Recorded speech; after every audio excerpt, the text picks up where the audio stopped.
Hang on, I'm trying to think It says we're live. how to record this sucker. Hang on, real quick. It will come up as a button. The recorder go live button. All right, good. All right, here we go.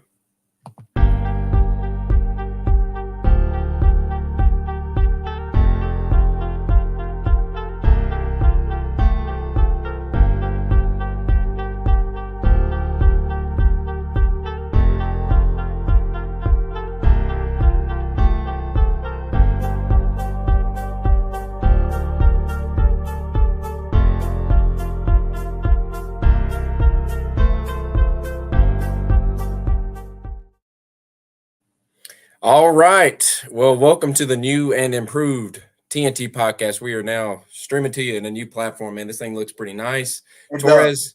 how you doing, man? How's it going? Doing good, man. Just got done training. Got another session after this, but man, I'm doing really good, man. I'm excited, happy to be here, and ready to go. Yeah, I mean, speaking of your sessions and all the work, I mean, we talked about it last time on the last live stream, but vlog part 2 came out. Yeah, it did. And Yeah, was able to watch that today. I haven't been able to text you. I meant to text you earlier, man. I have been loving the stuff. You like it? I'm in love with the stuff. The kids love it. I'm like showing this at the end of my classes. You know, as long as you're keeping it clean and everything, I'll show this to my class. They're like, I don't know, man. You should see sixth grade. Yeah, sixth grade, man. They were going crazy about it. They thought the memes were freaking hilarious. I thought they were funny. Like it. Arion's really good at this stuff, man. And man, you even got me kind of my God, like I was getting chills. I'm not even playing this morning. I was getting chills like in the part where he had the voiceover from the last fight. You talking and then going into that fight, and man, like the passion you had, like you could tell, dude, you were like getting really amped up. The kids were like, "Is he about to cry?" I was like, "Well, man," I was like, you know, there's a lot on the line, you know, on this fight and everything. So. It was really interesting. I had a blast. The poker stuff was cool. The behind the scenes with the sponsor was cool. Yeah, it's something we don't get to see, so I enjoyed it, man. It's really good stuff. We'll have to tell Arion he's doing an awesome job. Yeah, Arion does a really good job, man. It's funny because Arion, you know, get the opportunity to come with me, and you know, a lot of people don't know about. I mean, obviously, people know about me, but they don't know like what I do now besides fighting. They don't know, okay, what does you do besides fighting? You know, and there's a lot of stuff behind the scenes that be going on. I feel like it's a fun life, and definitely we're going to do a lot more things for people to get accustomed to and see. But yeah, this is me just starting to learn this social media stuff, so it's a part of it, and I'm going to do a lot more vlogs. You know, I wish I could do one for the upcoming fight week. But I'm not going to be able to do one for this. It's a lot of exclusive stuff that's got to be done in dealing with the UFC. Yeah. So that once we get our foot in the door a little bit, you know, we can start showing people behind the scenes of some of that stuff. But yeah, a lot of the stuff is exclusive right now. So yeah, it's really good. I'm glad we were able to see it. Like, man, anytime you get a chance to do it, I mean, this is coming selfishly. I'd love to see some content, you know. I just because I hear your stories, it's just cool to kind of see it, you know. You know, everything that goes on in the background. So really good stuff. Well, man, we got some stuff we got to dive into today. You know, this weekend we covered a lot of college football the last live stream, and you know, we were talking a lot of good matchups going on. A lot of good matchups going on. You know, I told you myself I was going to UAB with my wife, the UGA versus UAB game. We had a blast. It was cool seeing Athens, Sanford Stadium in the evening time. Never been to an evening game, so that was really neat. So I guess let's just dive into that one to begin. So UAB versus UGA, thoughts from the stadium. You know, from there, able to see everything. That first drive, Torres, I know there was other games going on, so I don't know how, like if you had multiple screens going on or what your setup was, because I know you also had Ohio State, Notre Dame at that same time. I had Ohio State. I was watching a lot of that, and then another one. It was Utah. I mean UCLA and Washington. Yeah, UCLA and Utah, and I'm watching a little bit of that. I'll be having this screen. I have my other screen over here with my PS4, so I'll be switching all over back and forth, and and I just be trying to watch as much as I can. I probably did miss the first drive of Georgia's house. That first drive, Alabama was on. Oh yeah, Alabama. That was the 3:30. And we'll get into that. We'll get into that because I was keeping up with that on on my phone or on the radio on the way down or the way up to Athens. First drive was really great, scripted well. I mean, I was excited after that. I was texting the boys in my dog chat that Tanner set up with us. I'm in there with Jake Wilkins and with a guy named Sam Spear that shout out to them that they have going on where they are. We all talk dog stuff. We all hear a lot of good information. So we share it with each other. But first drive was scripted really well. A lot of neat plays, a lot of good stuff. But then after that, it got back to kind of what we've been seeing, what we've grown accustomed to over these few weeks. In that game, we were missing Michael Williams. There's theories out there as to why. They said he was sick. Defense did all right, but when you allow 21 points to UAB, I'm not going to sit here and make, like, oh, they just suck and stuff. I don't want to, bash them or anything, but it never is the best when things like that are happening. That's for sure. But 49 to 21 is a score that you usually see with a team like Michigan or Ohio State. Yeah. Or, when they do their blowout games. But for us, that's – but then again, heck, we gave up 22 to last year. We beat Kent State 39 to 22. So, I mean, last year. So, you have to – it depends on how you take it. But then again, we're all honest with ourselves. We know that this team didn't look the same as it did last year. But then again, last year – there was a few times we were like, I wasn't as rocky. I was like, we are a little struggling, but I'm confident. This one we're struggling a little bit, but I'm not as confident as last year. I'm gonna be honest with you. So I still have to continue to see them. I think this game going into Auburn next week will be really big for Georgia. Finally won on the road. I mean, I listened to Kirby Smart post game interview after the UAB game. And he was like, man, I would never make this schedule this way. 4 straight home games, you get comfortable. He said, I would have loved to have a road game in between, at least after the first or second game. But this is the first road game. We'll see how they'll play, especially in the SEC. I know Auburn just lost last week, but Auburn's still a tough team. It's a rivalry game, so it's always tough for us. So we'll see. We'll see how they go out there and play. Yeah, it's just, I was texting, them. All of us are starting to get the same sentiment. Like, we're not really, our confidence in this team is starting to just dwindle as far as, do we think we can repeat? I just don't know. I don't know. Like, a lot of things have to hit right. And I don't know. I'm slowly but surely starting to, I don't know, man. I can't get into them. My wife gets on to me about it. You're being negative, what have you. But I don't know. It just, it don't feel right. And, you see some stats and they're like, man, we've had more 30-yard plus passing plays, than we've had in the recent years. We've never had a quarterback that can throw it like 50 air. We never had a touchdown of 50 plus air yards the last few years. Like, so that's something we've been missing, but it just feels like it's not as good. And it's weird. You know what I'm saying? Like, you hear these stats, but it don't feel as good.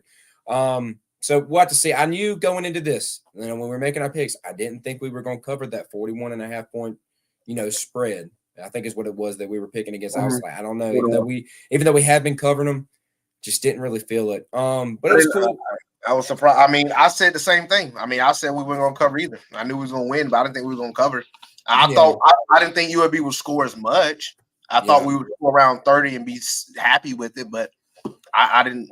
I was surprised to see UAB score 21, to be honest with you. Yeah, it was a fun atmosphere, cool atmosphere that is at UGA. It's really something if you haven't been to a night game before to check out. But so I guess let's kick this next one off. Let's go to that first noon game. FSU going against Clemson. I went ahead, if you go back and listen to the last live stream, I went and picked Clemson in Death Valley. Yeah. Should have been right. Yeah, it should have been right, but just didn't work out for me, man. It was a good game overall. I can't complain with everything. It was close, good game. I had to stay back. Wife was ready to go. I was like, let's just finish this drive. I want to hear at least this, and then I'll listen to the rest on the radio. And then you guys were keeping me in touch with it, but it was a good game. Clemson showed some good stuff. Florida State, I can't help but think that now they're going to finish at least undefeated or one loss. I feel like they're locking themselves into a playoff spot. I mean, am I crazy for saying that? No, you're not crazy for saying that. I'm actually about to check out their schedule because the reason why I say this is this was the game. Anybody go back to the preseason prediction? I said this is the game. The winner of this game will make the playoffs, in my opinion. Now, granted, I did not see Clemson losing to Duke. I didn't see the season that has come for Clemson already. I didn't see that going, but the team that I thought was going to win anyway, FSU, has gotten an upper hand, and I believe an ACC champion will be in the playoff this year, and I think it'll be that team FSU. Now, granted, they still got to play Duke. I do know they still got to play Duke. I know they got to play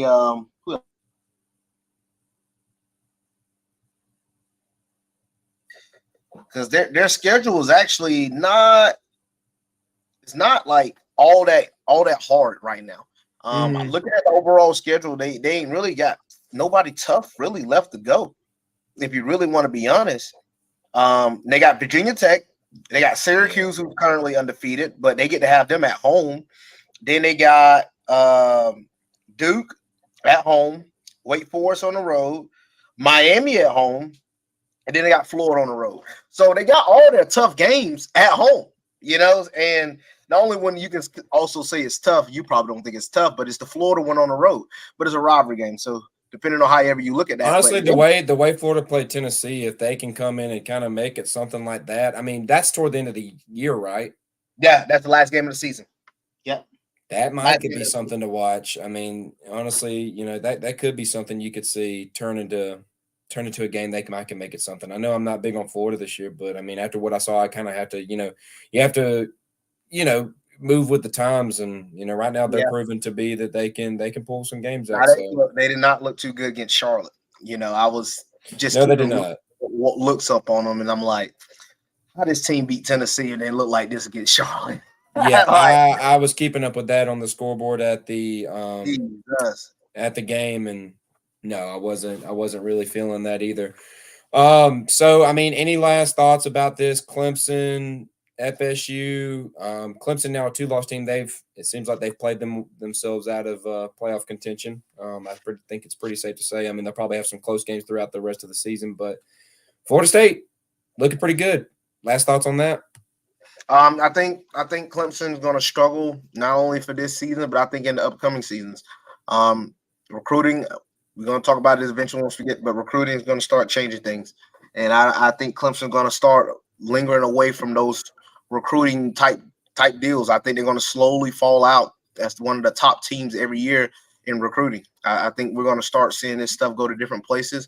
I think we're going to see more teams like Texas, with more teams like Oklahoma, obviously Georgia and Alabama up there. But a lot of these guys, man, the transfer portal is like the NFL, but in college. It's like the NFL with amateurs. It's just this game gonna change, and I don't think Clemson's gonna have the horses anymore anytime soon to be able to still compete with a lot of these teams. Yeah. And I know we're not on that right now, but you mentioned them, Texas. I'm feeling better and better and better about that playoff prediction that I made with them in it as the weeks go along.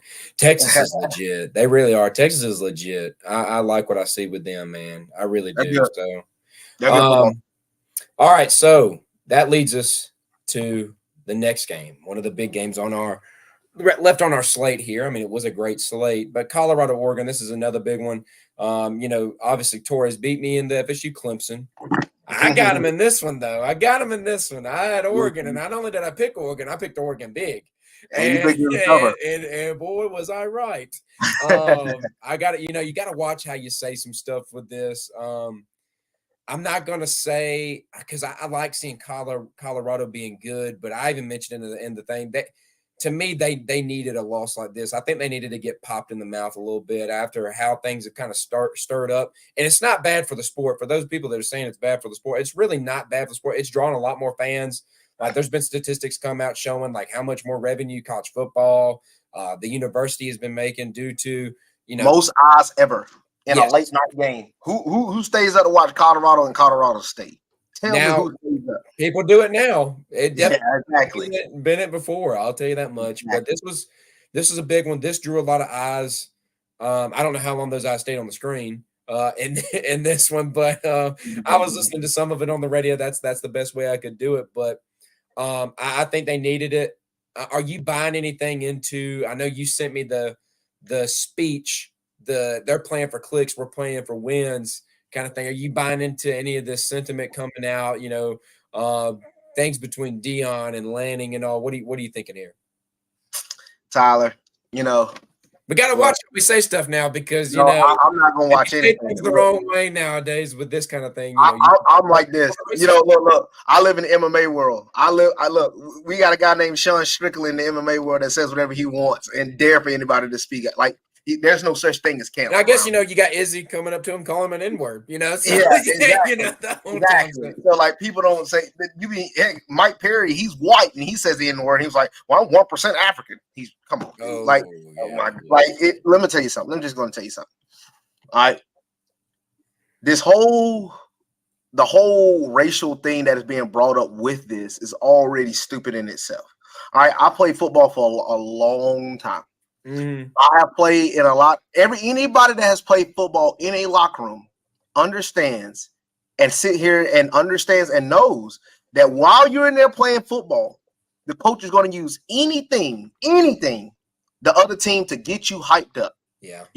Like he's going to use, oh, these guys aren't on your level, or oh, these guys aren't built the way y'all are built, or oh, they are all flashy. We are all for real. I don't care what the point spread or differential. I don't care if you're the favorites. Coach Rogers used to give us all types of things in that locker room, even before the game, whether we were playing Northside Warren Robbins, who ranked number 1 in the state, or whether we were playing Grovetown or Greenbrier, who sucks. He would do anything to make sure we came up and played to our level. I felt like it was a great speech. I did not think anything racial about it. Yeah. It makes me mad when I'm always seeing things. Well, what do we mean by that? Not everything is built on because Deion is black. Now, look, I am going to say this though. There is a lot of people that don't like what Deion is doing. I'm not going to always say everything comes out because it's racial, but what I am going to say is something that Shannon Sharp said that I do agree with sometimes. It's like sometimes people perceive, it's the way some people perceive, not everybody, but when you see like a black man that is outside doing something, he's confident, cocky. I wouldn't necessarily say cocky, but we all know how Deion is. Deion love cocky. He's a little cocky, but he's confident and he's outgoing, and he don't care what anybody has to say. People take that as like, well, man, he don't need to be doing all that, because people can't accept that. People can't accept somebody that's outgoing, but are really good at what they're doing. People can't accept that sometimes. So I think sometimes that rubs people the wrong way, but because everybody wants to see the person like, oh man, he's out there. For instance, I bet a lot of people like when they see somebody like a role model like Tom Brady or LeBron James or Steph Curry. When do you ever hear them trash talk? When do you ever hear them like just go out of their way on their press conferences like trash talking anybody? You don't hear that. All right. So when you see somebody that does it all the time, you grow in the grain. Man, I want to see what happens when they lose. Man, I want to see it when they get it back at him. Thing is, Deion's always been a winner. It's just the way it's been. And people sometimes it rubs people the wrong way. And for some, I'm not saying this everybody, but for some, because of who he is, because sometimes his skin color, because of how outgoing he is, it can rub some people the wrong way. But I never once thought what Dan Lanning said was anything dealing with racial. It's the stupidest thing that I have seen all week on social media. I got sick of it. I had to get on Twitter. I was like, or X, whatever you call it. It sucked because I'm like, why are y'all making this seem like this man is coming after Deion? He literally said they play for clicks. What's wrong with that? When they got the most views, haven't they gotten the most clicks? Who's going to probably win more games this year? Oregon. I mean, I'm not bad. He's trying to get his players. And guess what? Out of all those players in there, how many? Look at Oregon whole team. They're all black. I'm a black. They ain't nobody thinking like that. Them jokers are like, I'm ready to play. Because when you're on the opposing team and you see this team like, man, we about to play Colorado, they get all the eyes. I want to play even more because everybody's gonna be watching me. So it's like I just thought that entire racial thing that was been brought up. I've been seeing it on sports shows. People are stupid. I can't deal. People are so soft. They're so soft, and I can't deal with it. I hate softness, and that is absolutely soft. Yeah. From everybody that has come up and thought anything what Dan Lanning said was a problem, you're soft, because that's in every single football locker room. I guarantee you, I know it from personal experience, and any coach gonna say something like that. Like, don't stick. Yeah. Stick. Yeah. I mean, how much do you think the loss played into, like, if you had to make a pie chart of how they lost this game, do you think it was just a talent deficit? Do you think anything had to do with, if you had to measure Travis Hunter's absence, if you had to measure playing a double overtime game or whatever, and just this past week, where would you attribute I'm not gonna say excuse, but the reasoning behind the loss? Well, they were gonna lose with or without Travis Hunter. Is what it is. But a lot of it does come to the factor of skill level, talent. They don't have the horses to ride with these boys right now. They don't. They probably won't have it this upcoming week when they get ready to play USC. They don't. Yeah. But that's not Dion understands. I mean, Dion gonna talk regardless if he wins. Oh, if he only wins 3 games, he's still gonna be talking for the next 9. Like, he ain't gonna care. But Colorado is being built over time. This is year 1. This is year 1. I know they got a lot of hype in year 1. I know. Look, they're the most talked about college football team in year 1, and they're Colorado. But guess what? He knows this isn't the end game. The end game isn't to come in year 1 and try to win a national championship. He knows it's going to take time.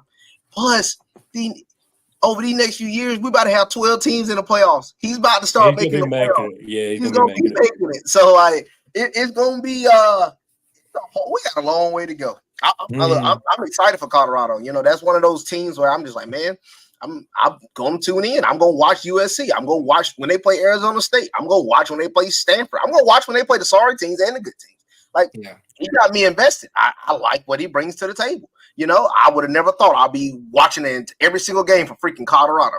But, I am. We are. And props to Dion, and I really enjoy what he brings to the table. But now, on the other side for Oregon, I mean, Oregon just handled business. It's called handling business, and they beat a team that's ranked 19th in the country. Now Oregon got to play they'll beat Stanford next week.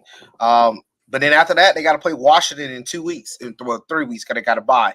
So they got Washington State, Utah, California, then USC. Their next 5 after Stanford, their next 5 games are going to be rough.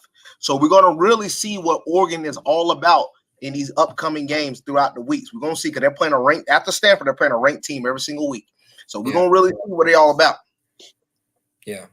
I think that's all we really got to say on that one. And for those people, I mean, it does to me, like, I ain't gonna lie, him calling himself the best head coach in college football thing, I was kind of like, all right. I don't know. When he said that, I was like, I don't know about that. Dion? Yes, he has come out and said that he is the best college football coach. I swear to you, I'll see if I can find it and send it to you. He said that, so I was like, I don't know about that one, kind of thing.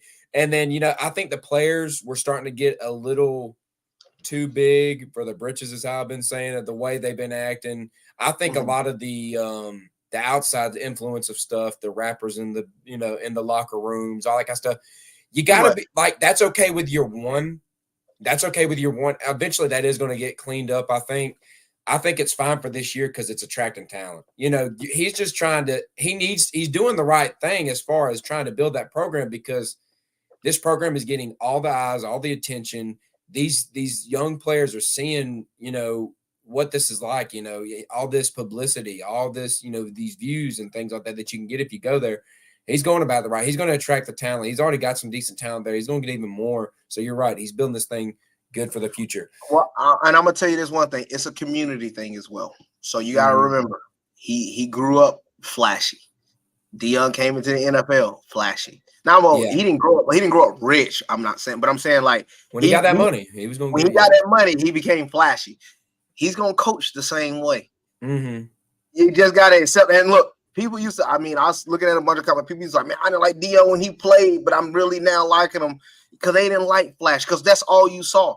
All you saw was Dion be flashy. You didn't see the behind the scenes. Now they got his behind the scenes stuff and how his whole career, how he handles his sons and daughters, how you do stuff now. And he's a good man. He's a godly man. But he's definitely a guy that, just dealing with the community, man. I'm excited for Dion. Yeah. All right, that'll take us into the next one. That was Ole Miss, Alabama, and honestly, the more I thought about it, I was like, I was probably really stupid for picking Ole Miss. Like honestly, the way I was probably pretty stupid. You can clip that if you want to. Kobe, Jacob, y'all out there listening. I was probably pretty stupid, but even they didn't have a lot of confidence in it. I don't think anybody really that picked Alabama had a ton of confidence behind it. It was just one of those games where right. it has a chance. Ole Miss didn't quite put on the show that I thought they would offensively. Bama, got to give them credit. They showed up defensively, right? Wasn't able, like I said, to catch a lot of this game as far as putting my eyes on it. I did have my ears in it, though. I was listening to it.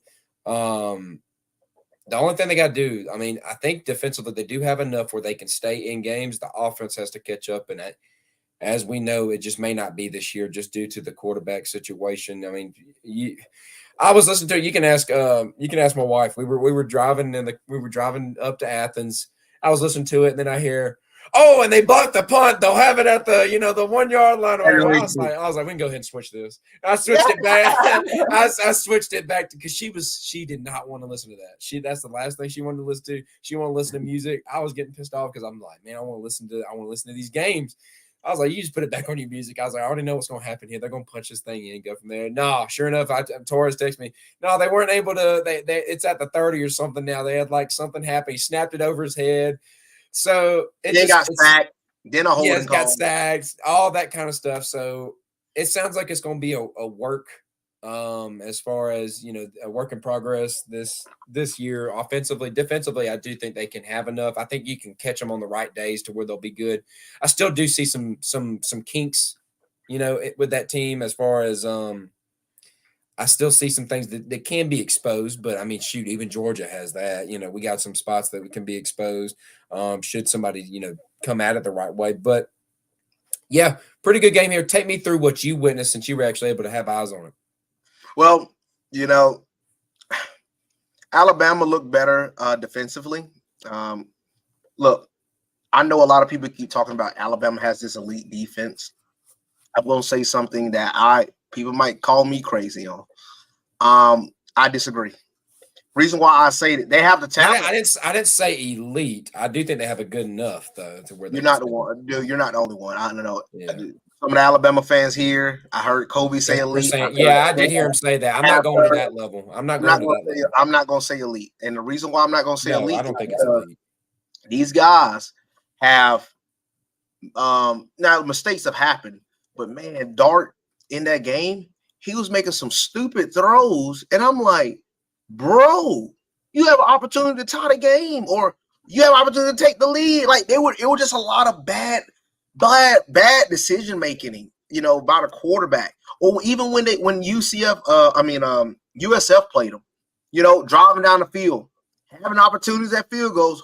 Nope, I'm going for it on fourth down every time. Now look, I know you can't beat Alabama with field goals, but the way your defense was playing and the way that quarterbacks are playing, I would have took them field goals. So Alabama scoring on it. Like it's been a lot of like bad decision making to make it look like, the score ain't bad. Well, man, we stopped a good Ole Miss team to 10 points. But this same Ole Miss team was struggling against Tulane. So there's only so much I'm going to be able to put into context about where Alabama is right now. Alabama still looks struggling to me. I mean, look, some of the Alabama fans here was like, man, Alabama, I feel like they get things together. They can make it to the SEC championship. And they said, I like our chances against Georgia.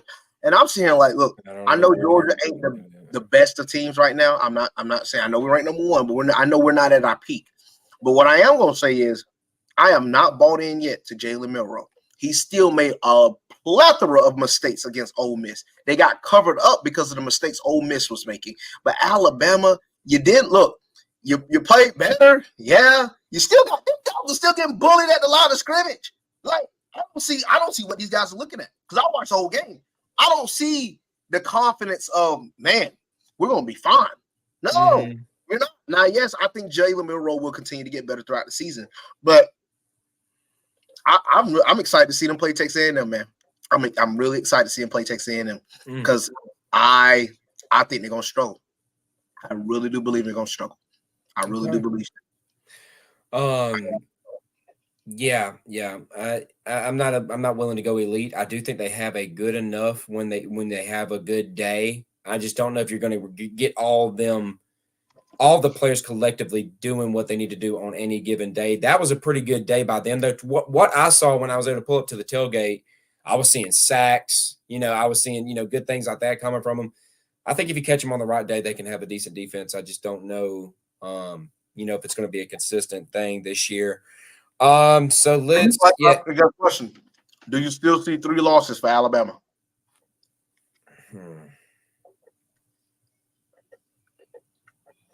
I can still see it happening. I can still see it happening. I know. I'm very certain. I'm still very certain about LSU. I'd be willing to throw money on that right now. Should I have to? If I had a gun to my head, I'd definitely take LSU there. A&M, I don't know. I think they still have a coin flip chance at it. Because college football, you see this in the NFL, you see it in college. You can have a team that just looks absolutely dog crap one week, and they come out the next week. We just saw it this past week in the NFL. Arizona Cardinals, one of the suckiest team, come and beat Dallas Cowboys.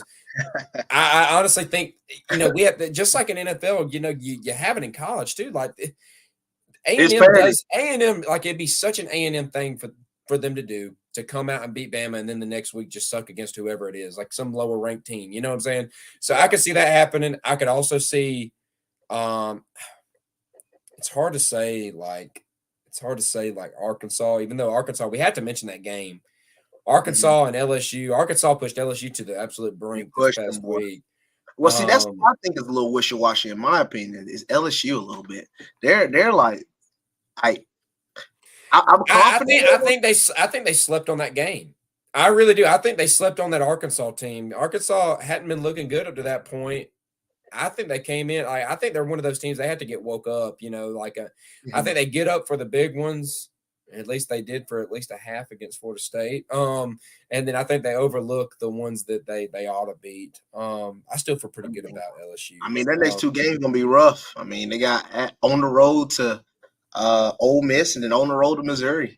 I think they beat both of them. You do? Yeah, they do. I think they beat both of them. Yeah. No offense to Missouri, even though I'm love. The A&M got Arkansas next week, so and then they play Alabama at home. So I say Bama's got Mississippi State, A&M, Arkansas, Tennessee, LSU. That's a pretty that's kind of a tough stretch there. It really is. Like you can't be crazy about that. All right, real quick here, Heisman race. We've been having some front runners. I think if you got to, when we were making our prediction show with Jackson and Kobe and them, I think I was like, it's hard for me to pick against Caleb Williams, and right now that's seeming like that's the safest bet. It is. It's just, I don't know how you go against them. I know there's a couple other folks out there. Michael Penix from Washington has been putting up the stats. Quinn Ewers, still undefeated Texas. You can make a case for him. Sam Hartman had a good game against. Oh yeah, we didn't even talk about that. Shoot, we got to mention that. Ohio State, Notre Dame. Oh yeah, Sure. How did we not talk about that? Yeah, we got to talk about that now. Yeah, so drop what we're doing now. We got to get into that. All right, so let me hide that. We got to do it now. OSU versus Notre Dame. Got to make it on the spot, man. What a game! What a game! Take us into it, because I was not able to really watch this toward the very end. Oh man, it was very defensive. That was a very defensive game. I think in the first half, nobody scored it really. I think it was only 3 points scored. It was 3-0. Yeah, it was 3-0 at halftime. They had kicked the field goal with 21 seconds left. Ohio State was up. And watching the whole game, I was like, man, the defense of both of these, because it wasn't like it was bad offense. It was really good defense on both sides, like really good defense. Props to Notre Dame. And like I said, this was a time watching this game, I was like, man, Notre Dame was good on defense.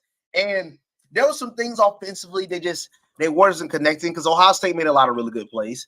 But when Sam Hartman, scored, and then Ohio State stopped them, and I think it was about 30 seconds left. I could be completely wrong. No, it was a minute 26 left. Yes, and they started drive. It was 4th and 7. They got the first down. They had no more timeouts. And it was the way that Kyle McCord was driving the ball down the field. I give him a lot of credit because the way he played throughout the game, I was like, man, he ain't doing nothing. But he drove these boys down the field. Then he even got that intentional grounding penalty, I remember. And the catch he made right there, it was 3rd and 19. 3rd and 19. And what's his name? Emeka Ibuka. He made that incredible catch right there at the 1 yard line. And they had 2 plays. Notre Dame called the timeout. They had 2 plays to get in. And they scored, obviously, at the 1 yard line with literally almost no time left. But I'm going to go back a little bit before that drive. Notre Dame had an incredible opportunity to put the game away. Kyle McCord made an awful pick, but he threw it right there in his hands. Nobody around him. And he dropped it. That would have put the game away for Notre Dame. I know it comes back to bite that brother because, man, I bet he loved it. And right now, just looking, I just think Ohio State got lucky.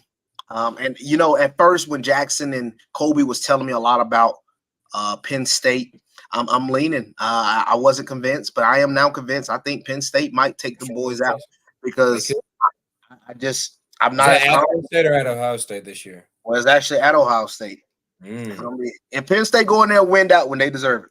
And they go in there and win that one, they deserve it. No cracks from me on that. No cracks from me. But yeah, I think Notre Dame, even after this loss, I think they should still be considered, a team to watch for as far as, I agree. They literally lost in the last one.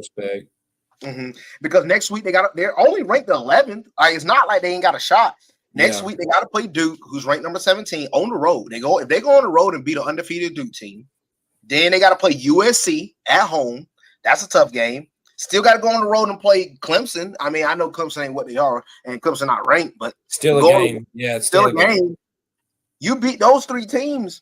Hey, Notre Dame, you're still there. You're still there. Only lost at the very end of that game. Literally the last play. If you're losing on now, I know I already gonna hear from Alabama fans. Wait a minute now, you didn't say that. Well, y'all lost 2 games on the last play last year. There's a difference.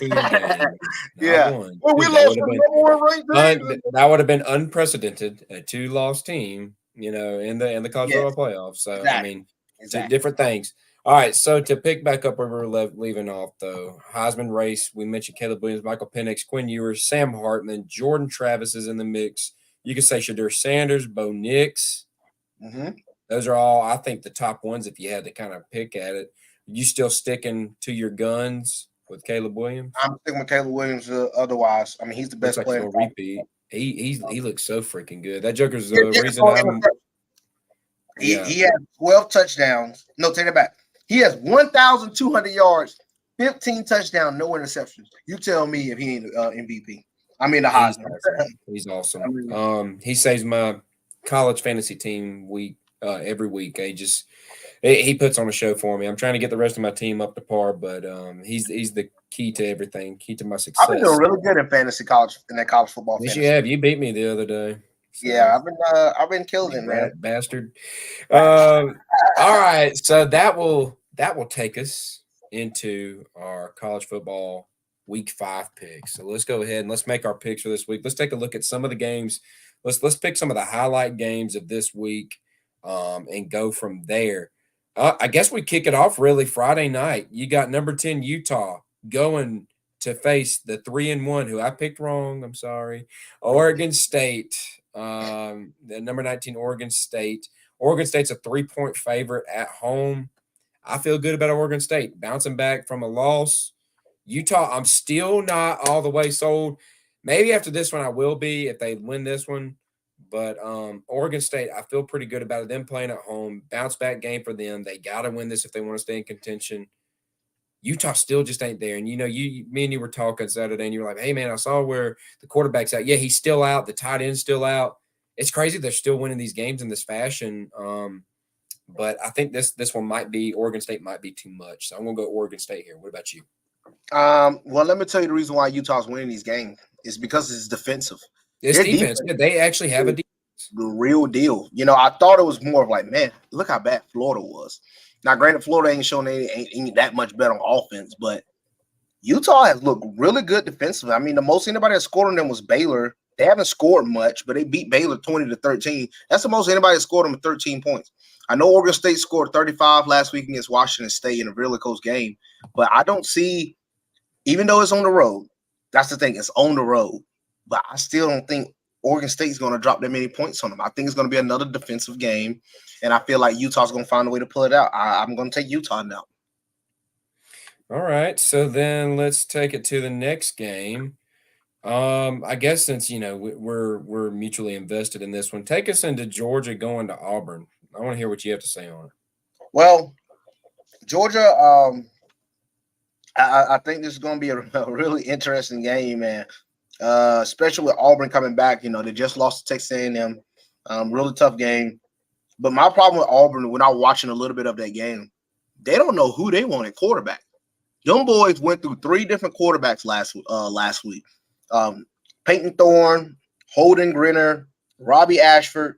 I mean, and majority of that stuff, they're a running team. I feel like they're a running team. I don't think Auburn is going to throw the ball too much. So I feel like we're going to be better on the defensive line. I see that we're minus 14 favorites. No, we just got to come out, man. If we come out fast, I'm confident I think we'll handle business. If we come out slow, I'm tired of hearing about us. Look, we are a second half team. Look, which is good. That is good to be. If you're going to be any half of a team, it's better for you to be a second half team. But my goodness, can we please start the game off quick? Like, can we rattle off a few points? Can we rattle off with a few turnovers to start the game to give a little bit more confidence? But going on the road against Auburn, it's going to be rough. But I think Georgia definitely is going to handle it, and I do think they'll cover. I think they'll win this game probably by 17, right at 17 points. So I'm going to take Georgia probably like a 34-17 type game. Okay, yeah, I am looking at this game, and I'm not like worried, but I think this shouldn't be a game where we just come in thinking, oh yeah, we'll take care of business. Auburn's always a tough place to play at. It is. And it's really it's going to be Carson Beck's first SEC road test.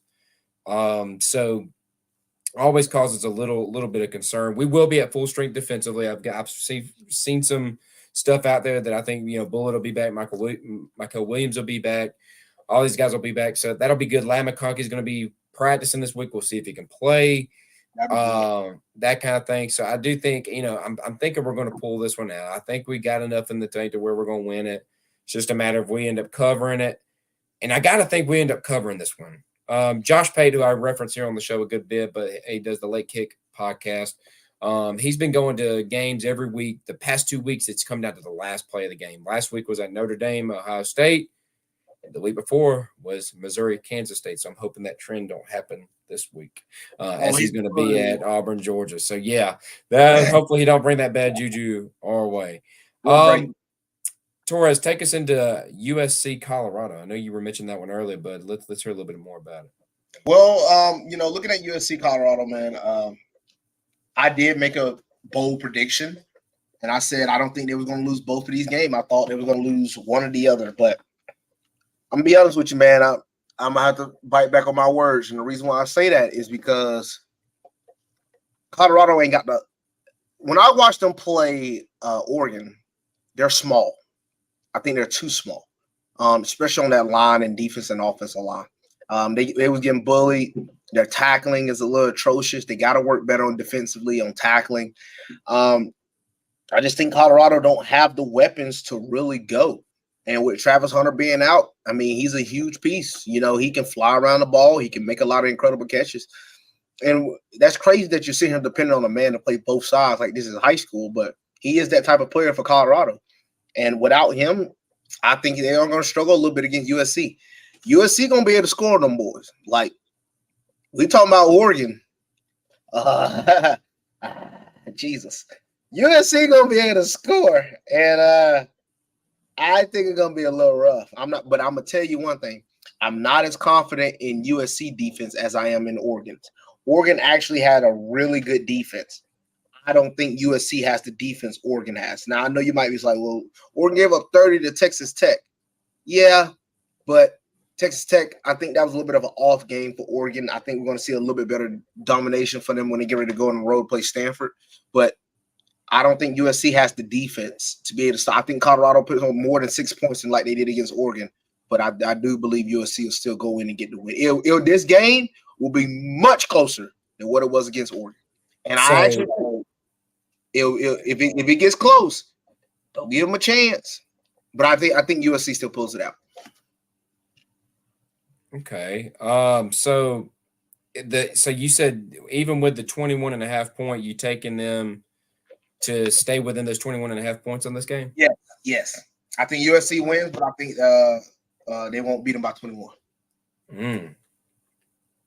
I don't know. USC was just tested this past week. They went up against Arizona State, and Arizona State actually pushed them a bit. It was 42-28. I know, looking back on that, only a 14-point win. But this is, I think they were tested enough last week. I think that was a little bit of a wake-up call for them to be ready this week. I feel pretty good about USC here, and I still don't think they're at the trench level of Oregon. I trust Oregon's offensive line, defensive line a little bit more than I do, USC's. But I still think USC can. I think they can cover the spread. I'll take USC to cover it. I think they can win this one big again. I just, like you said, I just don't think he has the horses behind it, as you would say. Number 24, Kansas, going against number 3, Texas, both 4-0. Texas is a 17-point favorite. Texas coming off of a pretty good win this past week. It was against Baylor, 38-6. They took care of business. I think this one's going to be pretty close. I want to take Texas here, but I don't think they cover. I think Kansas has enough offensive firepower. They can keep this one close. What do you think? I'm going to agree with you. I do think Texas has enough offensive firepower, but I think Kansas did look pretty good. I did see a little bit of that BYU game, and I know they haven't played anybody ranked. This will be the first ranked team they've played.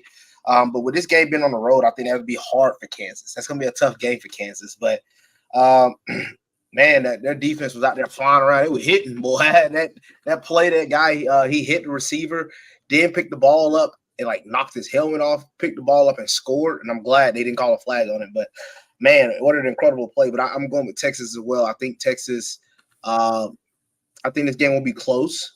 But I think this is more of just Texas showcasing their skill set, man. They're that good. They're really that good. And plus, this is the game Texas is really going to have to really worry about. It's next week. The Red River rivalry, man, against Oklahoma. Which Oklahoma ain't been looking bad. No, an Oklahoma team that actually got defense.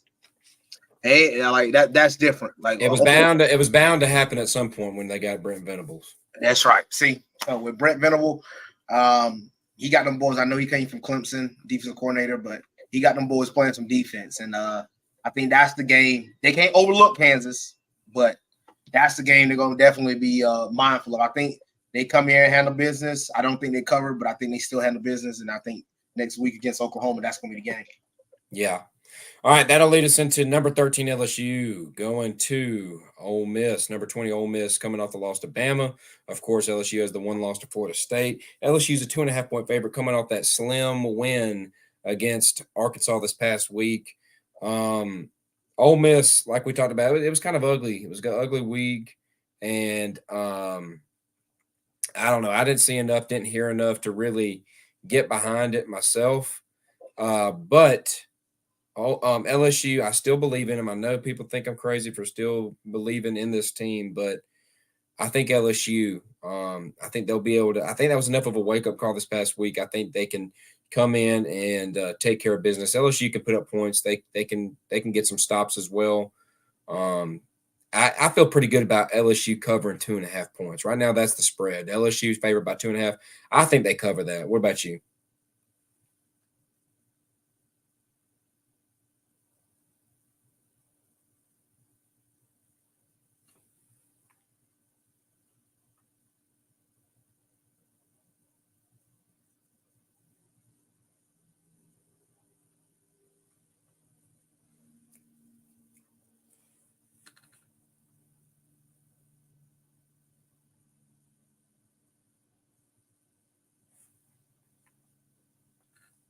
Let me see here. Join back in. Hang on.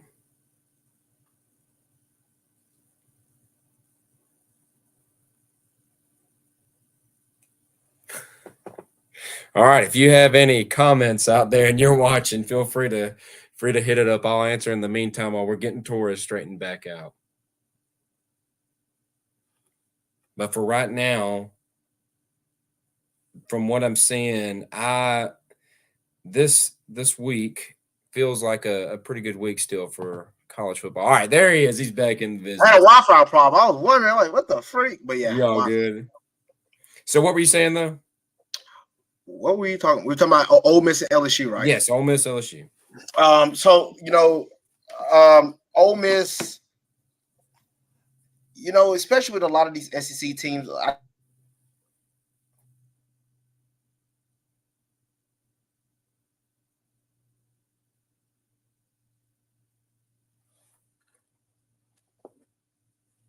Hello. There you go. I don't know what is going on right now. You good? But what I'm saying is,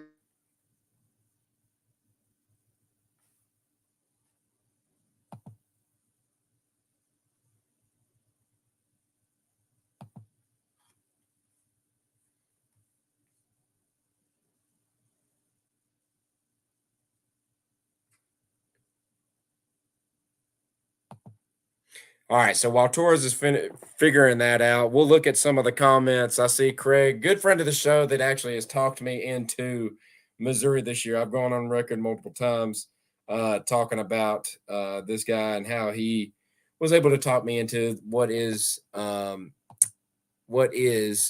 this year and the reason why I'm so kind of big on them. But he commented, Bama equals the decaying dynasty. For all my Bama fans out there, my Bama friends, close your eyes on this one. I know that that's something that a lot of people don't want to see. They don't want to hear, but it does seem to be something that is currently happening. I think that's something, Torres has even kind of talked about it a good bit. This year, let's see. So yeah, Wi-Fi issues may be an issue here for the rest of the time for Torres. So I'll handle the rest of the podcast until we finish here. But yeah, I do believe with things, it just don't feel like the same Bama team. It really don't feel like the same Bama team that we've seen in recent years. And I don't know. We'll have to see if this is actually something that is just like a one-year thing this year, or if they can get back on track. Word is that Julian's saying, and I know Jacob and Kobe, maybe they're out there listening somewhere. But they're saying that maybe he can be the Messiah, the one that comes and saves the dynasty's day. But yeah, good comment for sure. Also goes on to say Mizzou ain't losing to LSU. I don't know about that, man. Little tiger on tiger crime. I'm going to end up going with LSU in this one, but I could definitely see where Mizzou maybe can win that one. But I don't know. Myself, I'm thinking LSU. And then lastly, real quick, Luther Burden equals Heisman dark horse. He's a dark horse. I think he's a very dark horse. This is Torres. This is the guy that taught me into Mizzou. This is the guy that taught me into Missouri. This is Craig. So he's just chirping in on the messages, the comments. He was trying to do it on Twitter. I wasn't able to check it on that, but through YouTube, it looks like the comments show up. It doesn't look like it's coming through for Facebook right now either. Craig, I see Craig, my cousin, he's a videographer for Missouri, the head guy, Dayton Hunt, and he's telling me he's liking what Missouri got. But Craig actually does that stuff for another college. So, but he's a big Missouri fan, so maybe there's a way they can collaborate one day. So, but he is realistic, and he knows who they can beat and who they probably can't beat. So, but hey, we'll see. LSU. Back to my LSU Ole Miss pick. I do think LSU beats Ole Miss. I like I was saying, man, the SEC has been wild this entire year.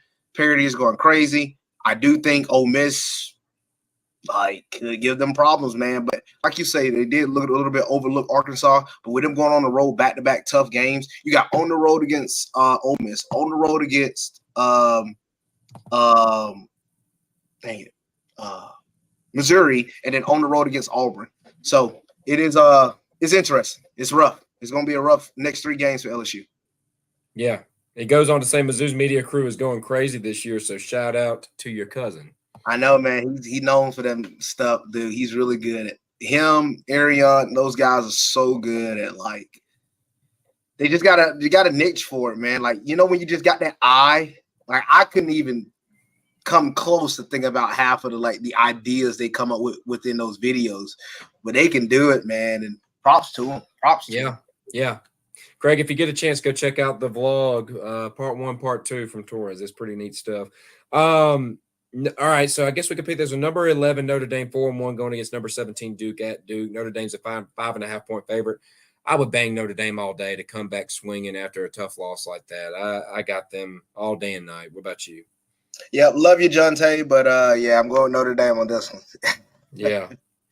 What about, and one more interesting one, South Carolina. We'll do 2 more. South Carolina 2-2 going against number 21 Tennessee at Knoxville 3-1. Tennessee a 12.5-point favorite.